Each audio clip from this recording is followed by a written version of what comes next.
ثبتم او دا عقیده زموږ په خلکو کې هم شته. الله دې تر ورتېر شي، الله دې د دوی دغه عقیدې اصلاح کړي. پلانی په هغه کې به نه رغېږي، ولې هغه اخندزاده خیل دي قربان سم، پلار یې په پوستینه کې مار کېدی، یارې خو په پلار پورې ابترا وکړي چې پلار یې مسخه کېدی، بیا نو له هغه څخه راتېر ده ته سعادت ثابت کړي چې پلار یې مار کېدی، نو به په ده کار نه لري. زه وایم اول خو به پلار نه یې مار سوی، که پلار مار سوی و دی بیا دې وکېږي. نو دا دواړه موزیر شیان دي، له مارم باید سړی احتیاط وکړي، له لیوسته یې وکړي. موږ خلک خو د اولیاو قدر هم نه کوي، په اولیاو پورې غلطې خبرې کوي. پلانی مار کېدی، پلانی و پلانی جنگ سره وکړي، پلانی یې مړ کړي، دا ولیانو ته ثابت دي، قتل هم پر ثابت دي، مار هم ځینې جوړ کړي. بس دا د ده عقیده ده وولید. نو الله جل جلاله دغه خبره ردی چې ګوره په نسب به افتخار نه کوي. دا له هغه امانی و د شیطان ویل ولأمنینهم، زه به ارزوګانې ور پیدا کړم چې کاکا خپلې مزې کوه، ته خو پلانې خیل یا اخندزاده یې د پلانې زویه ستا چلند چې بلا یې ووایي دا ستا نیکه او تا خو به نو ورسره تیر کړي. دا زموږ د خلکو وسم د خلکو دغه ذهنیت، په دغه ذهنیت باندې دوی وایي چې زموږ د افغانستان افتخاري مسلمانان چې بلا یې ووایي او تا خو به ورسره تیر کړي. د نوح علیه السلام زوی و خپل په کافرانو کې غرق شو. نوح علیه السلام الله ته عرض وکړي چې یا الله تا خو زه ستا حال خلاصوم، دا خو زما زوی و، دا خوا د هلاک. ګوره دا هم قرآن راوړې ده دا واقعه. علاول انه ليس من اهلك انه عمل غیر صالح. دا د قرآن الفاظ، قرآن به منو، قرآن مومن به ده. علاول یا ته غلط یې، انه ليس من اهلك، دا ستا اهل نو، ستا قریب نو، انه عمل غیر صالح، د دې خو عمل غلط. او دغه سوالونه الله وایي چې ته په پیږې مدالمه مه کوه. الله یو قسم عتاب نوح علیه السلام ته وکړي چې دا دې بې ځایه سوال وکړي. حدیث کې راځي، حدیث کې کله چې دغه آیات نازل سی، غالبا سوره شعرا کې به راځي، که په سوره صافات کې راځي، په دغو دوو سورتو کې یو سورت کې ده چې الله جل جلاله پیغمبر علیه السلام ته وایي وانذر عشیرتک الاقربین. الله نبی علیه السلام ته وایي دا نږدې قریبان دې وبېروه. دې کې حکمت هم دا ده چې کېدلی سي دا ستا نږدې قریبان داسې مطمئن شي چې ځه موږ خو د پیغمبر خپلوان یو، نو موږ خو به ورسره تیر کړي. نبی علیه السلام خپل قریبان راوبلل، یا بني فلان تاسې له الله څخه ځان خلاصوئ، زه م نسم خلاصولی. عام خطابونه یې وکړو کورنیو ته، آخر یې خاص خطابونه وکړو، یا صفیه بن عبدالمطلب. صفیه د نبی علیه السلام د پلار خور از موږ په اصطلاح عمه او ډیره باجرأته ښځه د زبیر بن عوام رضی الله عنه مور، زبردسته ښځه و. د صفیې کارنامې چې سړی بیانوي نو دا یو مستقل داستان، او پر نبی علیه السلام هم ډېره ګرانه. نبی علیه السلام وویل چې یا صفیه د عبدالمطلب لور یې چې د نبی علیه السلام عمه کېږي، خپل ځان دې له الله له عذاب خلاص که، زه دې نسم خلاصولی.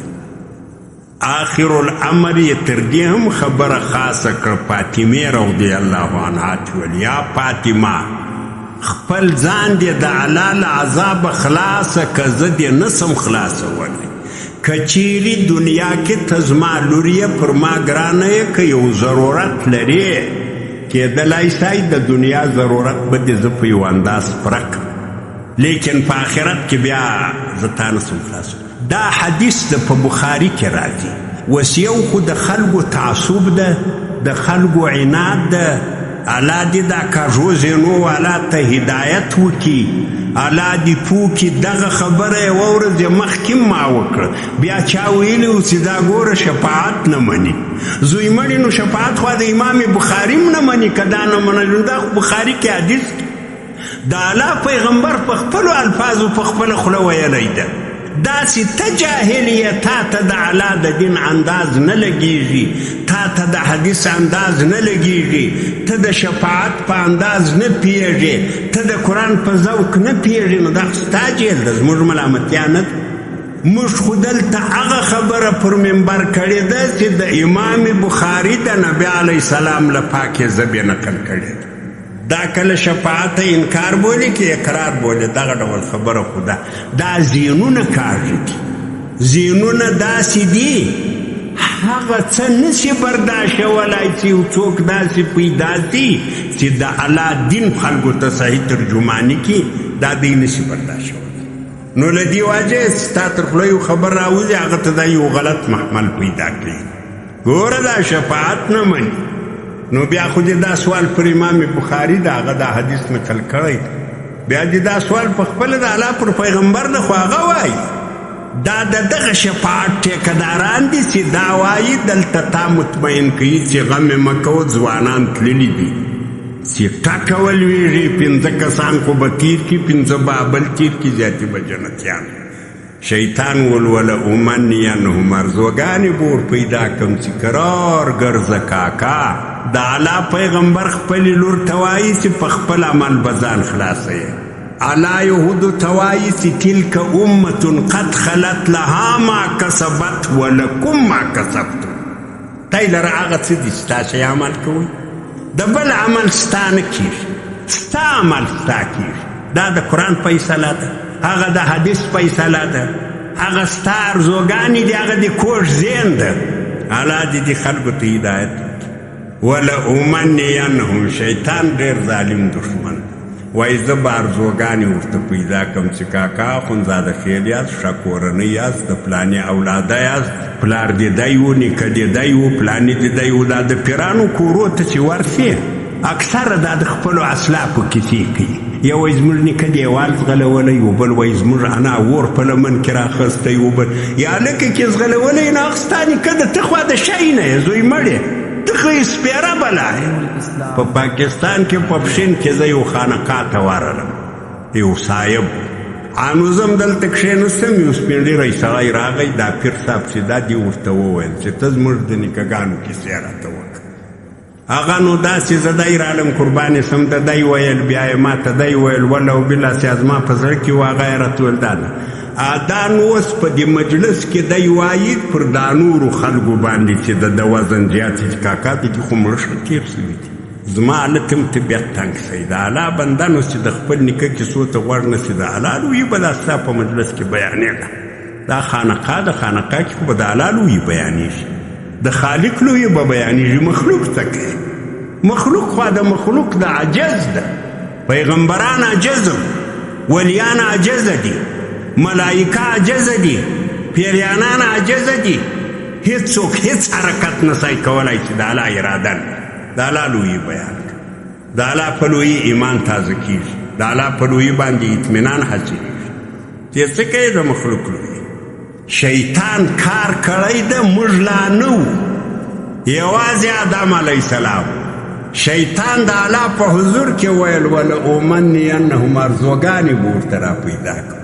یو به وایي زه اخندزاده یم، بل وایي زه د پښې کورنۍ یم، بل وایي زه پښې غوښې یم، بل وایي زه ها یم، بل وایي زه زیاتې قرار سره خلاص. دا د ولأمنینهم معنا ده.